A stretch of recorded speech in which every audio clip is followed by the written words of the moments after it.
பார்க்க போகிறதுங்க வாழைப்பூ வடைங்க. வாழைப்பூவை நான் க்ளீன் பண்ணி மோரில் போட்டு அறுத்து எடுத்து வச்சுருக்கேங்க. வாழைப்பூ வடை ரொம்ப சுவையாக இருக்குங்க.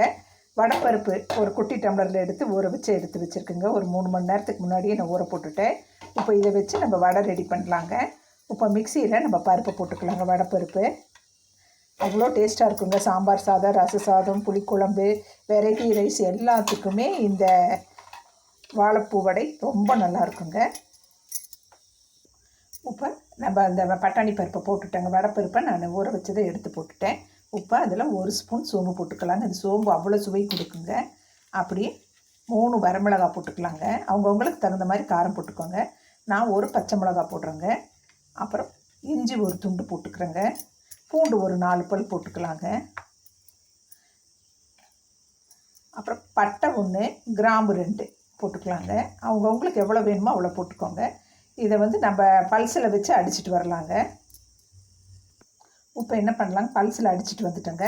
இதில் நம்ம இந்த வாழைப்பூவை போட்டுக்கலாங்க. கூட வாழைப்பூவை போட்டுட்டு நம்ம திருப்பியுமே ட்ரையாக கொஞ்சம் அடிச்சுட்டு வந்துடலாங்க. தேவையான அளவு உப்பு போட்டுக்கலாங்க. உப்பு காரம் அவங்கவுங்களுக்கு தேவையான அளவு போட்டுக்கோங்க. இப்போ இதை நான் அடிச்சுட்டு வரேங்க. இப்போ அரைச்ச விழுதை நான் இதில் போட்டுட்டேங்க. இப்போ என்ன பண்ணலாம், அந்த பருப்பு இருக்குது இல்லைங்களா, வடைப்பருப்பு, அது கொஞ்சம் நான் எடுத்து வச்சுருக்கேன். அது இப்படி போட்டுக்கலாங்க. இடையில பருப்பு வரும்போது ரொம்ப டேஸ்ட்டாக இருக்குங்க. அப்படி பொடியாக அறுத்து வச்ச வெங்காயம் போட்டுக்கலாங்க. இப்போ மல்லி கருவேப்பிலை பொடியாக அறுத்து வச்சுருக்கேங்க. அதையும் அப்படியே போட்டுக்கலாங்க. இதை நல்லா பிசைஞ்சிட்டு நம்ம வடை தட்டி போடலாங்க. வாழைப்பூ வடை அவ்வளோ சுவையாக இருக்குங்க. உடம்புக்கு ரொம்ப நல்லதுங்க, ஹெல்த்துக்கு. இதை நல்லா இப்படி பிசைஞ்சிட்டு உருண்டை பண்ணி நம்ம எண்ணெயில் பொரிக்கலாங்க. சூப்பராக கலக்கி வச்சுட்டோங்க. இப்போ தட்டி நம்ம வடை சுடலாங்க. இப்போ வாழைப்பூ வடை போட ஆரம்பிச்சுக்கலாங்க. நல்லா உருண்டை பண்ணிவிட்டு, நல்லா இப்படி உருண்டை பண்ணிவிட்டு, இப்படியே கையில் இப்படி அமுத்திட்டு இப்படியே எண்ணெயில் போடணுங்க. நல்லா வேகட்டும்.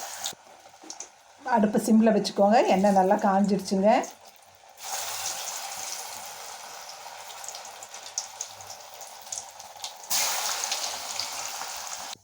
நல்லா வெந்துட்டுருக்குங்க. வெந்ததும் பார்த்து திருப்பி போட்டுக்கோணுங்க. அடுப்பை கொஞ்சம் சிம்மில் வச்சுட்டு நம்ம செய்யணுங்க. வாழைப்பூ வடை சீக்கிரமாக கருகிருங்க.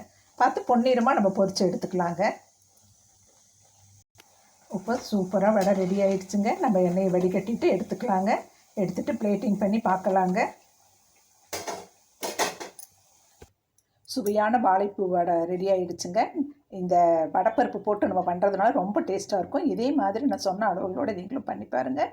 என் சேனலை பிடிச்சிருந்தால் சப்ஸ்கிரைப் பண்ணுங்கள், லைக் பண்ணுங்கள், கமெண்ட் பண்ணுங்கள். அடுத்த நல்லதொரு வீடியோவில் சந்திக்கலாம் ஃப்ரெண்ட்ஸ். தேங்க்யூ.